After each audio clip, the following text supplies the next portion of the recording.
Hello friends, welcome છે તમારું magic કિચનમાં. હું છું જ્યોતિ સોલંકી. આજે આપણે બનાવીશું બધાના ફેવરેટ દહીંવડા. એ પેલા ઇન્ગ્રેડિયન્ટ્સ જોઈ લઈએ. તો એકદમ પરફેક્ટ તમારા દહીંવડા થશે. 3 વાટકી અડદની દાળ છે.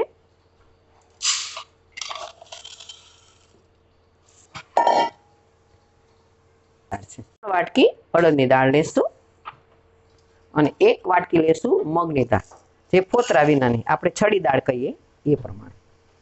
1 વાટકી મગની દાળ. અને હવે 2-3 પાણીથી ધોઈ, બંને દાળ ધોવાઈ ગઈ છે. અને હવે ડૂબાડૂબ પાણી રાખીને આપણે 5 થી 6 કલાક એને પલળવા દઈશું.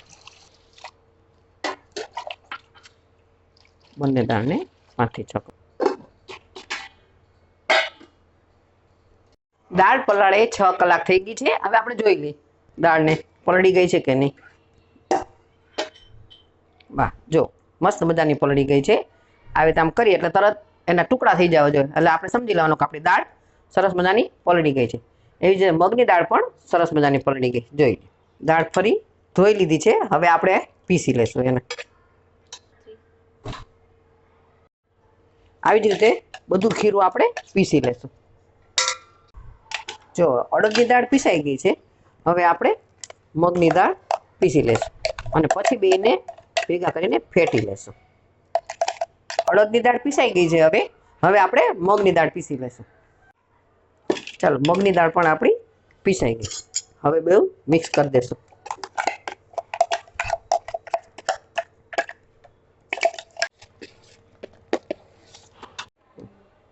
સ્વાદ પ્રમાણે આપણે આમાં નમક એડ કરી દઈશું અને આદુ મરચા ક્રશ કરેલા 1 ચમચો જેટલા છે એટલા એડ કરી દઈશું આપણે. થોડુંક મિક્સ કરી લઈ પછી બીટરથી બીટી લેશું.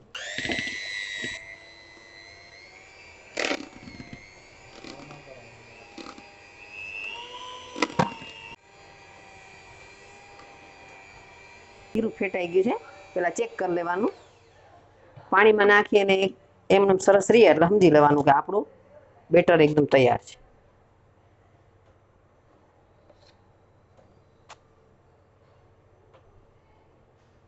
જો તમે જોઈ શકો છો કે બેટર એકદમ ઉપર આવી ગયું. એટલે આપણું આપણે થોડા સાજીના ફૂલ કે ખાવાના સોડા જે કહીએ આપણે, બેકિંગ સોડા એટલા નાખી દેવાના અને ફરી પાછું જરાક મિક્સ કરી લેવાનું.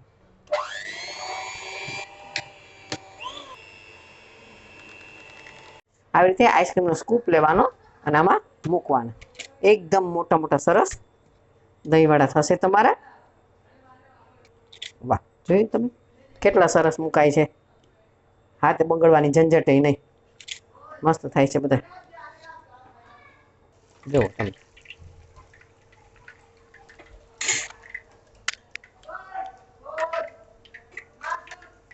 એકદમ મીડિયમ ફ્લેમ રાખવાની એટલે જેથી કરીને એકદમ અંદરથી પણ સરસ ચડી જાય. અને જો બધાય ફૂલી ગયા છે એકદમ મસ્ત. ફૂલે ફૂલે હો ગયા.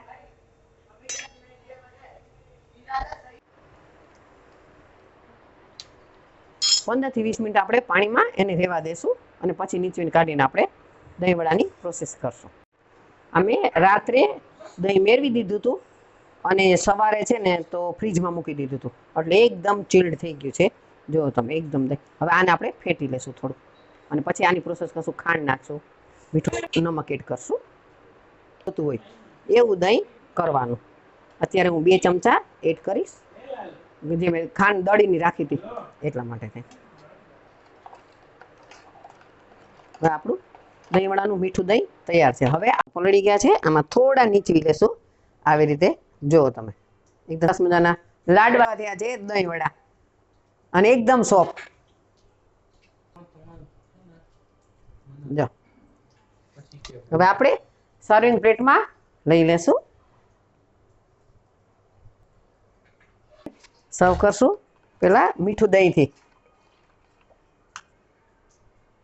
તજ લવિંગનો પાવડર થોડો સ્પ્રિંકલ કરીશું. આનો ટેસ્ટ બહુ સરસ આવે છે. હવે આપણે શેકેલ જીરાનો પાવડર સ્પ્રિંકલ કરીશું.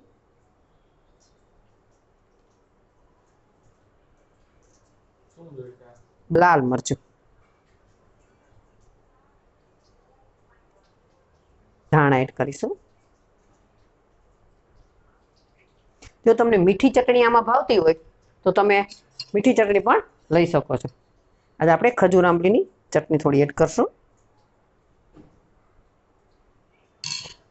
અને ગાર્નિશ કરીશું દાડમના દાણાથી.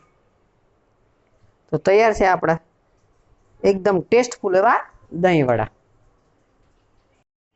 તમે જોઈ શકો છો એકદમ સરસ મજાના પોચા અને ટેસ્ટફુલ. બનાવજો અને કમેન્ટ જરૂર મને કહેજો કે તમને મારી રેસીપી કેવી લાગી. નવી રેસીપી સાથે ફરી મળીશું. Thank you. એકદમ સરસ બન્યા છે, જરૂરથી તમે ટ્રાય કરજો.